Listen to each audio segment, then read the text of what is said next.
पूर्णपणे चुकीचं बोललेले आहे.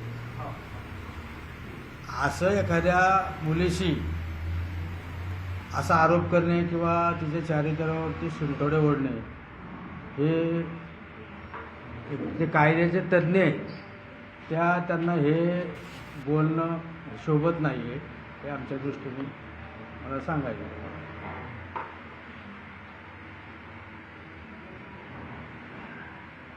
ते ज्या पद्धतीनं म्हणतायत वैष्णवींवरती काही आरोप त्यांनी जे केलेले आहेत त्या अनुषंगाने तुमचं काय म्हणणं असणार आहे? कारण चर्चा जरा वेगळीकडं निघालेली दिसते. चर्चा वेगळीकडे निघाली म्हणजे एकतर काय आहे, ते जे कायदेतज्ञ बोलले, वकील त्यांचे बोलले, त्याच्यावरती मला असं भाष्य करायचं आहे की त्यांनी केलेलं कृत्य आणि माझ्या मुलीचा घेतलेला बळी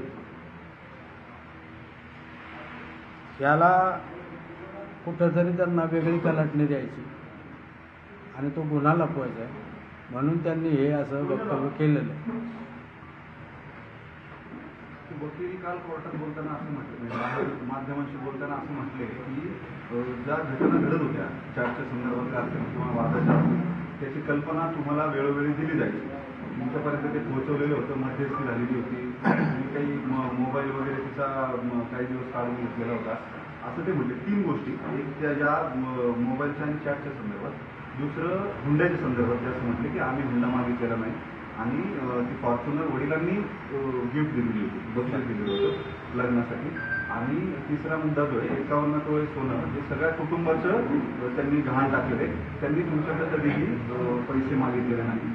सर, मला एक एक प्रश्नाचं उत्तर अचानक देता येणार नाही. तुम्ही जर म्हणसाल की तुमचा पहिला प्रश्न कुठला होता, त्यांनी वेळोवेळी त्यांनी सांगितलं की तुम्ही मोबाईलचा मुद्दा चॅटच्या संदर्भात तुम्हाला वेळोवेळी कल्पना नाही, त्याची कल्पना पुसटची दिली नाही आणि त्याच्या कल्पनाही नाही, कल्पना दिलेली नाही आणि त्या विषयावरती कुठलं भाष्यही झालेलं नाही. हे मोबाईलचं चॅटिंगच्या बाबतीत तुम्ही की त्यांनी सरळ सरळ माझ्या चारित्र्यावरती संशय घेतलेला आहे. दुसरी गोष्ट राहिली मोबाईलचा, तर त्यांचा असा आरोप आहे की माझ्या मुलीचा मोबाईल मी काढून घेतो.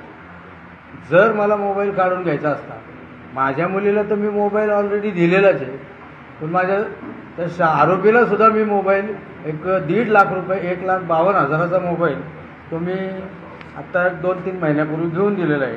तुमची मागणीनुसार तुम्ही दिला की त्यांनी मागितला? नाही, त्यांनी मागितला. माझी मुली इथं असतं, माझी मुलगी माझ्या घरी होती, घरी असताना वाकडच्या क्रमामध्ये ते आले. वाकडच्या क्रमामध्ये माझ्या मुलीला इथनं बोलून घेतलं आणि तिला तिथं काहीतरी त्यांचं झालं की मला मोबाईल तुझ्या पप्पाकडून घेऊन दे. मुलीने मलाही फोन केलेला आहे त्यावेळेला, त्याचे रेकॉर्डही आहे. मुलीचा फोन त्यांनी काढावं आणि ते सिद्ध होईल.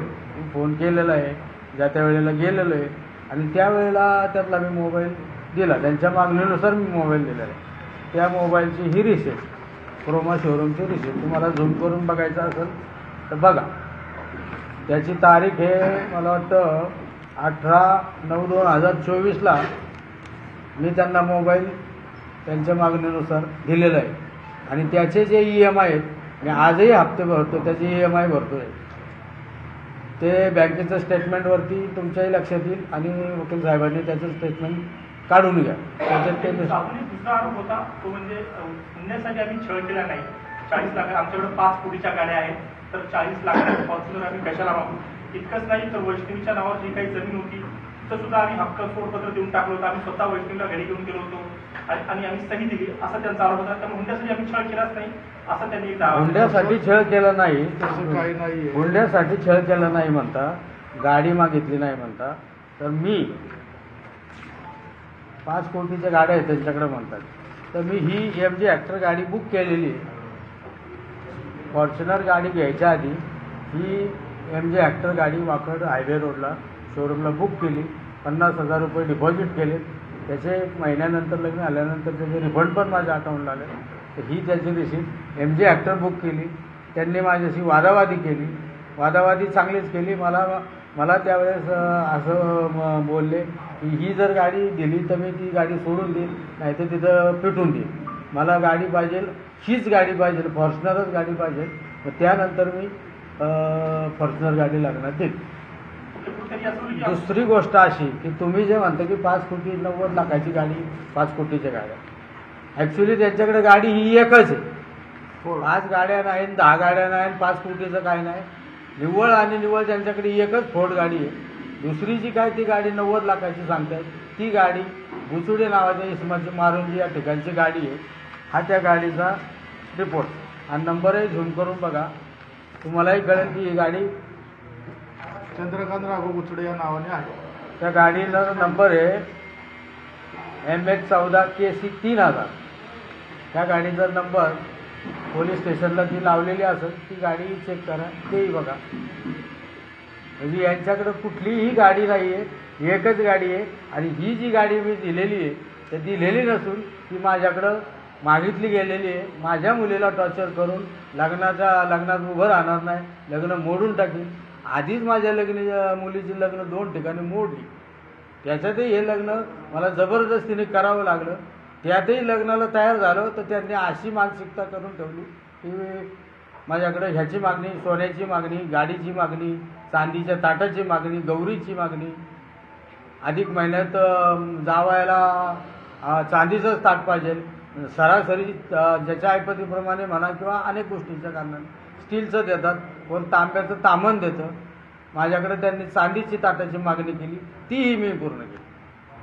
तुम्ही आता एक आरोप केला की आधीच माझ्या मुलीची 2 लग्न मोडली होती. ते नेमकं काय झालं होतं? त्यांनी हस्तक्षेप केला होता का त्याच्या?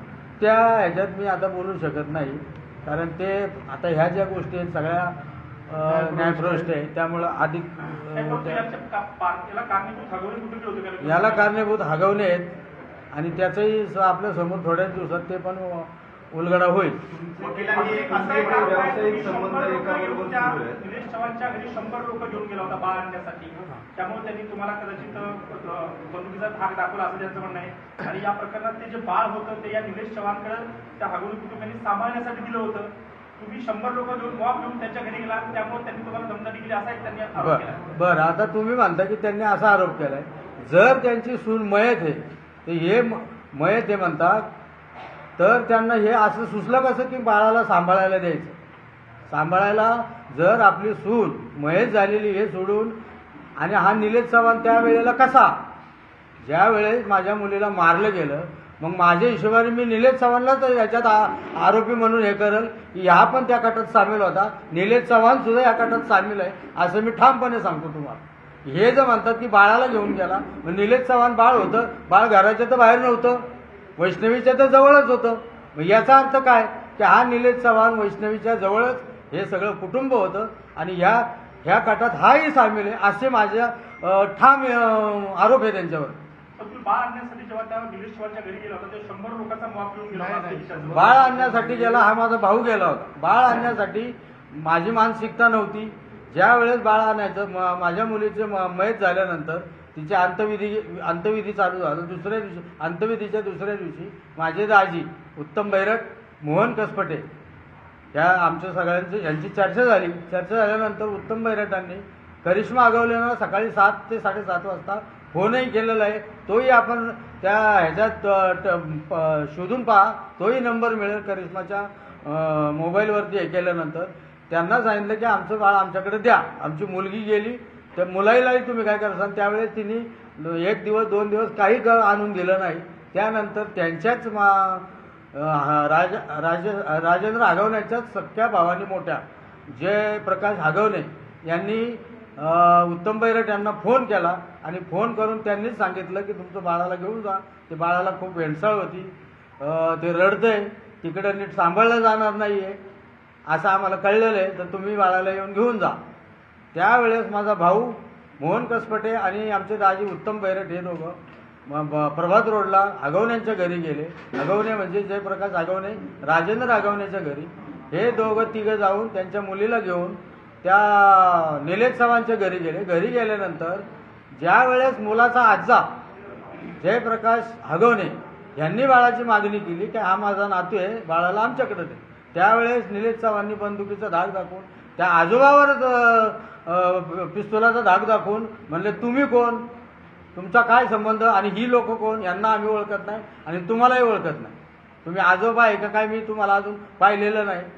जर ह्या निलेश चव्हाणला त्या मुलाचा आजोबा माहीत नाही आणि हे असं कसं सांगू शकतात की बाळाला मुलाला सांभाळायला दिलं होतं, त्या निलेश चव्हाणकडे सांभाळायला दिलं होतं.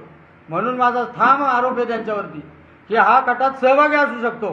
हे बाळ गेलं कसं त्याच्याकडं, ही माझी मागणी आहे आपल्या माध्यमातून. त्या ठिकाणी वारजे पोलिसांनी तक्रार दिली होती. नाही, बाळ आणून दिलेलं अज्ञात व्यक्तीने आमच्या भावाला आणून दिलं. तुम्ही गेले त्या दिवशी तक्रार केली होती का वारजेला? हे सगळं झालं, पिस्तूल दाखवलं त्याच दिवशी गेले होते की नंतर गेले होते? आम्ही त्या दिवशी फोनद्वारे PSI साहेबांशी, डोंगरे साहेबांशी बोललो होतो. त्यानंतर ते म्हटले की तुम्ही रितसर कंप्लेंट द्या. त्यानंतर आम्ही पावता झालं रितसर CNC नोंदवलेली आहे. या हरवण्याच्या म्हणजे तुमच्या जावयांनी तुमचे काही व्यावसायिक संबंध असलेल्या कुठल्या बांधकाम व्यावसायिकाकडे जाऊन परस्पर पैसे वगैरे मागितले होते, असं काही आहे का? हो, त्यांनी मागच्या वेळेला 1-2-4 महिन्यापूर्वी आमच्या भावाकडे 2 कोटी जमीन खरेदीसाठी मागितले. त्यावेळेस जमीन खरेदी झाली माहिती ते आमच्याकडे नाही म्हटल्यानंतर ते बांधकाम व्यावसायिकाकडे गेले. तो आता याचा भाग आहे सगळा, कोर्टाचा भाग आहे. कोर्टाचा भाग आहे. कोर्ट विचारेल, त्याचे निष्पन्न होईल. आरोपीच्या वकील असं म्हणतात की एखाद्या पतीनं एखाद्या पत्नीला 4 फटके मारले म्हणजे ती काही छळवणूक होत नाही. आता हे बघा, आपलं प्रसार माध्यम आहे, ही हास्यास्पद गोष्ट आहे. ही गोष्ट हास्यास्पद आहे.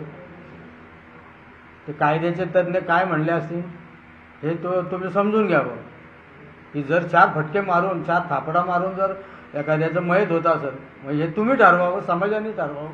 त्याच्या 6 दिवस त्याला मारहाण होत होती आणि त्याला जर याचं ते म्हणत असेल की 4 थापडी, तर आता तुम्ही प्रसारमाध्यमाने त्याचा निवाडा करावा. कोर्ट तर करेलच. तुम्ही प्रसारमाध्यमांनी ह्याच्यातून आमच्या मुलीला न्याय द्यावा. या संपूर्ण प्रकरणात पोलीस अधिकारी असलेले जालिंदर सुपेकर यांचं नाव सातत्याने येत आहे.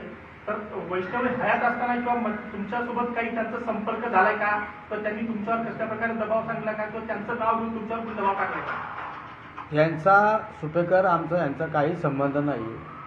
त्यांचे मामा आहेत हे आम्हाला सांगितलं गेलं आणि त्या मामाच्या जीवावरती आम्ही काहीही करू शकतो असे शशांक हागवणे माझ्या घरी येऊन 2 कोटी रुपये दिले नाही म्हणून मला धमकी देऊन गेलेले.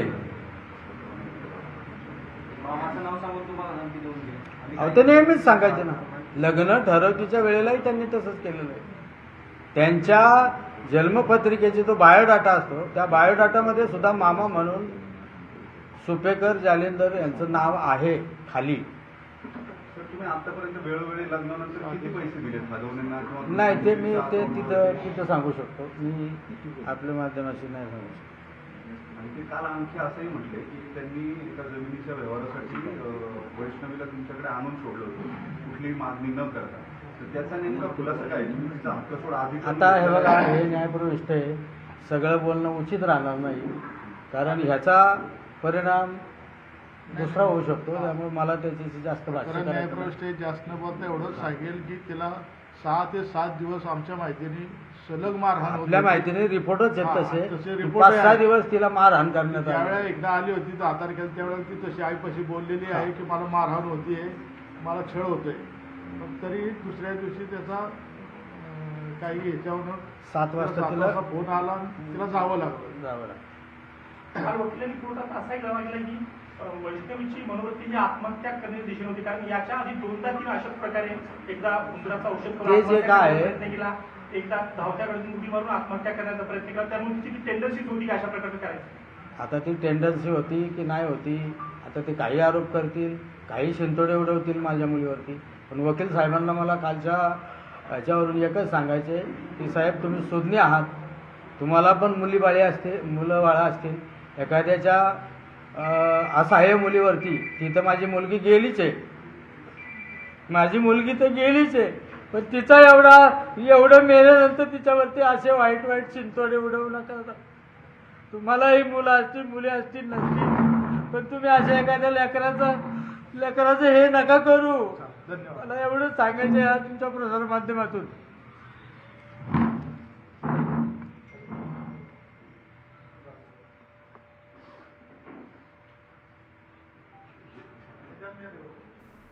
मुलीचे वडील आणि काका यांनी पत्रकार परिषद घेतली. हे समोर जे दृश्यांमध्ये दिसत आहेत मोहन कसपटे मुलीचे काका आहेत आणि मुलीचे वडील तर रडत रडतच बाहेर निघून गेले. माझ्या मुलीवर ती गेल्यानंतर तरी असे विचित्र आणि खोटे आरोप करू नका असं तिच्या वडिलांचं म्हणणं होतं. जे जे हगवणेंचे वकील यांनी आरोप केलेले आहेत त्या सगळ्या आरोपांविषयी स्पष्टता हगवणे कुटुंबियांच्या विरोधात कसपटेंनी केलेली आहे. कसपटे म्हणाले की मी जी गाडी बुक केलेली होती ती मला परत करायला लावली आणि जर मला फॉर्च्युनर मिळाली नाही तर मी लग्नालाच उभा राहणार नाही असं हगवणेंकडून सांगण्यात आलेलं होतं. त्यामुळे मला फॉर्च्युनर द्यावी लागली. त्याच्यानंतर प्रत्येक गोष्ट मागितली तेव्हा त्यांना दिली गेलेली आहे आणि तरी माझ्या मुलीचा मृत्यू झाला